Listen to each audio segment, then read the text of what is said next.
So they made vampires real. And I think Blade was the first R-rated hero film, superhero film. That and it crossed. It became crossover. Everybody went to see Blade. Yeah. Everybody was talking about Blade because they'd never seen anything like this before. It was a great time to see this guy. And then Chris Christopherson played Whistler. Whistler. Oh, he was awesome. Oh, they loved him so much they brought him back. Right. He was dead and they brought him back. Right. So everything, I think they hit every nuance in the first Blade. And I remember listening to an interview. This is when I was in New York and Blade came out. They had Wesley Snipes on a radio show. And this was in between. This is when they didn't know they were going to do another Blade. So they built up this whole interview to ask him toward the end of the interview. They said, all right, we've been waiting all this time. Is there going to be another Blade? And he paused for a second. He said, yes, we're going to do another Blade. Yeah. Now, it was in between Blade 1 and Blade 2. So, I mean, there was a lot of hype around Blade. Blade was a sleeper, and everybody loved it. So, and then the end fight scene was great. So Blade set the bar, as far as I'm concerned, for the next Blade and for all the other superhero movies after. They had to surpass and be better than what Blade was. So, Blade was good. I have two parts in this fight I'm not a massive fan of, and I want to see what you think. Okay. So there's a scene where Stephen Dorff, Deacon Frost, he has La Magra in him, and Blade kind of lets loose and kicks him and does all this, and they sword fight, and then Stephen Dorff goes, my turn. And then he's like, he starts going Roadrunner. Yeah. What did you think about that scene? Like, that was a little weird, right?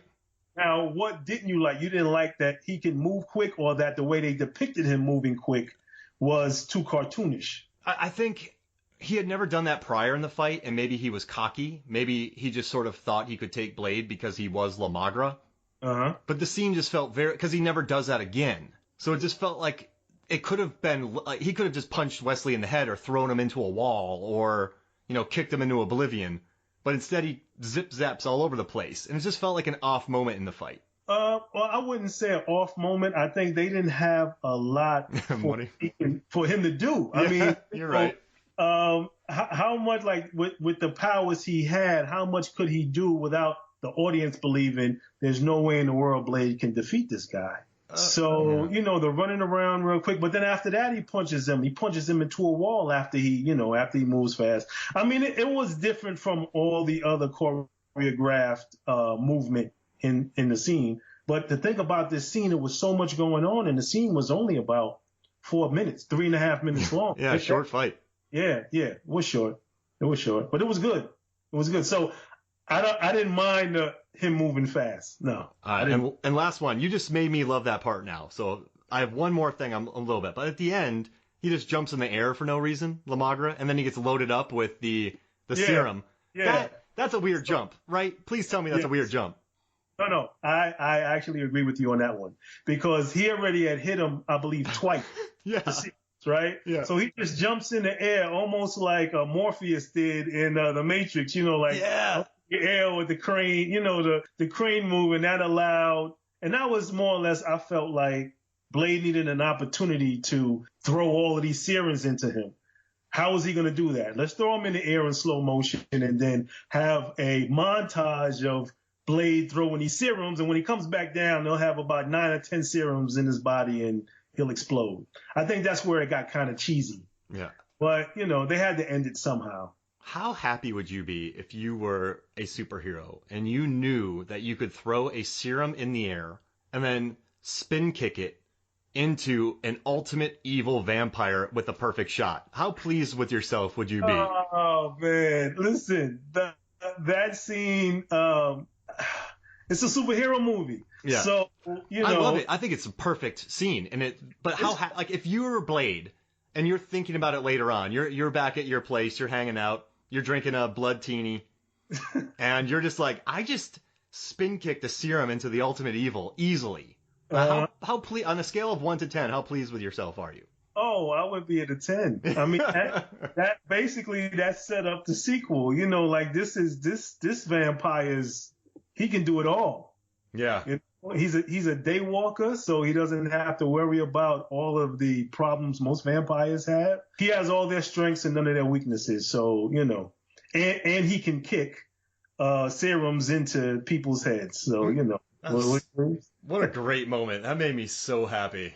All right, so any final thoughts before we get out of here about this final fight? What's your favorite part of this fight? Favorite part of this fight was the build up, but I would say my favorite part of the fight might have been the sword, because they went back and forth with the swords, and it was and I was hoping that they would end the movie with the sword. They really didn't. Either than him throwing them up and it knocking the serum down. But the sword fight was rich. It was rich. Yeah, it was good. So I think that's my favorite part of this scene. Just watching that. I remember when I first saw the trailer and the two of them, he had the red eyes. Steven Dorff had the red eyes, and then Blade, and they were just going like back and forth. Right. I was like, you got like 8 of my tickets. I'll buy 8 tickets. After that, when they're using the sword and he's going towards Steven Dorff, he's cutting his shirt up. Yeah. Yeah. His shirt is flying all over the place. So yeah, Blade was an awesome superhero film to kind of bring us in. Like you said, X-Men was after that. Avengers was after that. Thor was after that. Iron Man was after that. Spider-Man was after, So, yeah. And Blade has to be applauded, too, because in 98, comics weren't cool. Like, they weren't. They weren't where they are now. And it managed to take... I think starting with a vampire movie is really smart, because people aren't thinking this is a superhero movie. They're thinking this is a vampire action movie. Does that make sense? So it was a smart way into comic books.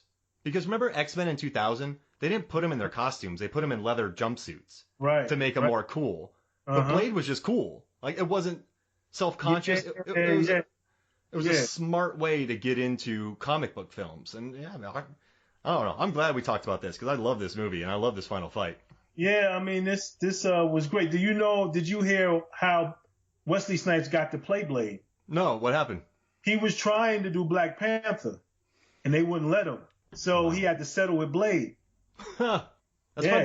He was in an interview. He said they wouldn't let him. I think it was too controversial. So they said, because the Black Panther that started back then was more like I don't want to say like the Black Panthers out in L.A., but he was very political. Yeah.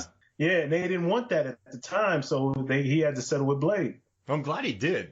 Oh yeah, for sure. He made Blade. Like, there's some characters that really fit into these characters, like Gerard Butler playing Leonidas in 300. Oh yeah.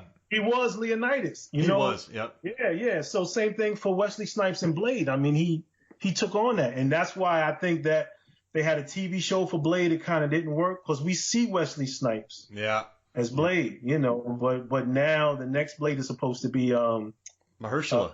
Mahershala Ali. Yeah. I think he's going to do a great job. Oh, that dude's awesome. 2-time Oscar winner playing Blade? Shoot, we'll take it. I can't wait. That's the closest we're going to get to Wesley, so, Oh, I love it. Well, thanks for joining me, man. This was a lot of fun.